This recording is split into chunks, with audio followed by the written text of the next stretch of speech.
Minister, welcome to this, your second conference of the Police Federation for Northern Ireland. Attendance at this gathering includes local, national and international police delegate bodies representing 750,000 police officers from Europe and beyond.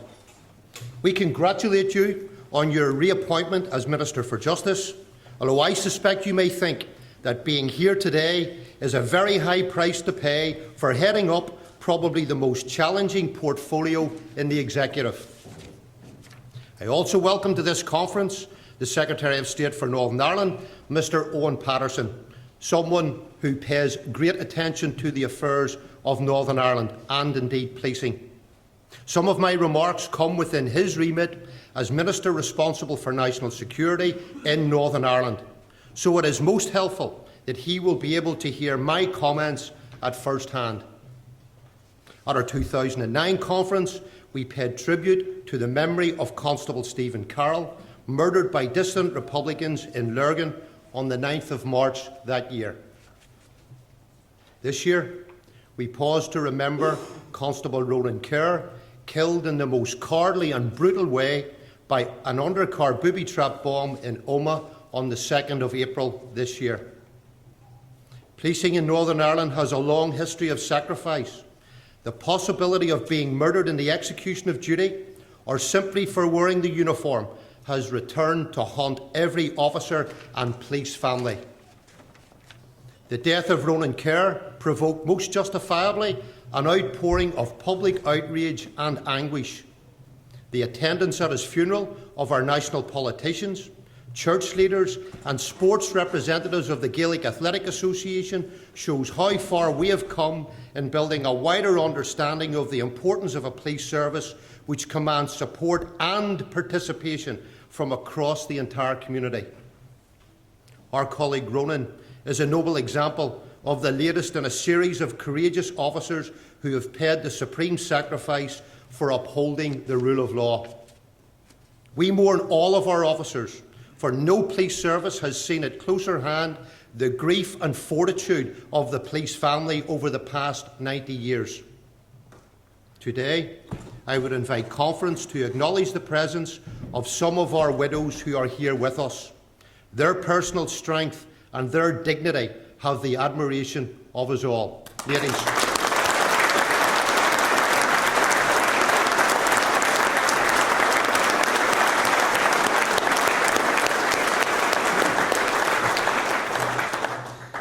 Policing in Northern Ireland has required an extraordinary depth of professionalism and enduring commitment, inherited from the thousands of officers who have gone before.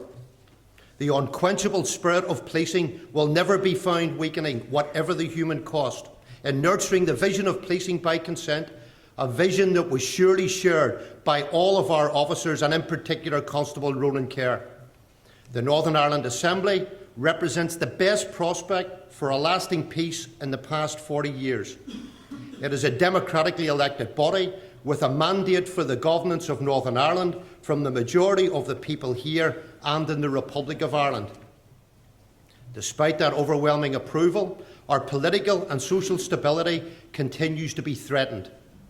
It's threatened by the politically inarticulate who think that violence is still a way forward to achieve a political objective.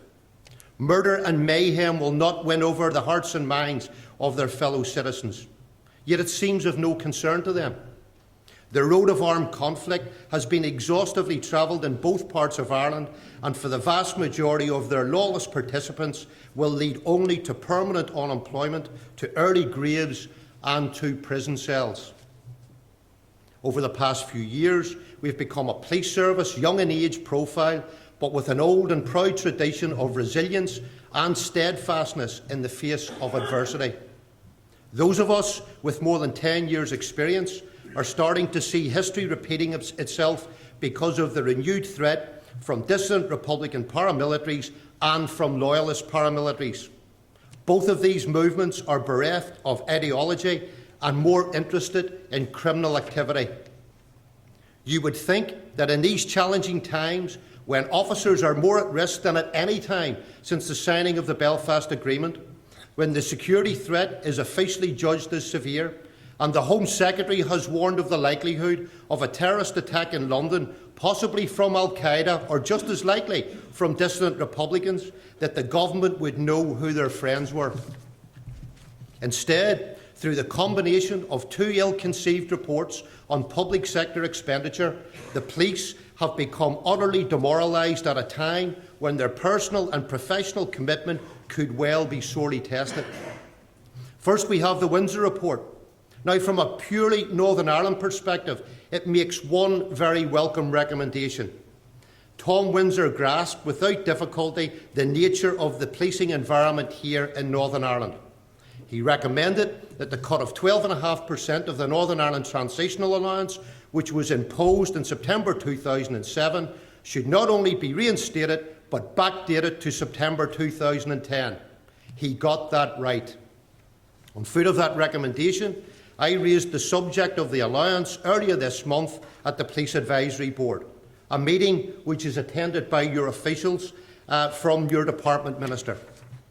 All of the members of the Police Association present, including the PSNI, Chief Police Officers Association, the Superintendents Association, and indeed this Federation, agreed that the 12.5% should be reinstated without delay. The amount is only £341 to each officer per year, but its significance is not about cost, it is about an officer feeling valued. As yet, your department does not seem to understand this. You've chosen to ignore the point that the restoration of the Northern Ireland Transitional Allowance should not be tied to the Windsor report, and, with or without the support from Windsor, the case for it being restored to its full value is undeniable.